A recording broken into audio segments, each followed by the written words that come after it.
কবিগুরু রবীন্দ্রনাথ ঠাকুরের লেখা কবিতা প্রশ্ন। মা গো, আমায় ছুটি দিতে বল, সকাল থেকে পড়েছি যে মেলা।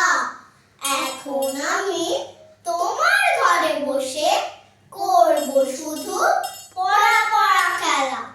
তুমি বলছো দুপুর এখন সবে, না হয় যেন সত্যি হলো তাই। একদিনও কি দুপুর বেলা হলে বিকেল হলো মনে করতে নাই? আমি তো বেশ ভাবতে পারি মনে, সূর্যি ডুবে গেছে মাঠের শেষে। বাগদি বুড়ি চুপটি ভরে নিয়ে শাক তুলেছে পুকুর ধারে এসে। আধার হলো মাদার গাছের তলা, কালি হয়ে এলো দিঘির জল।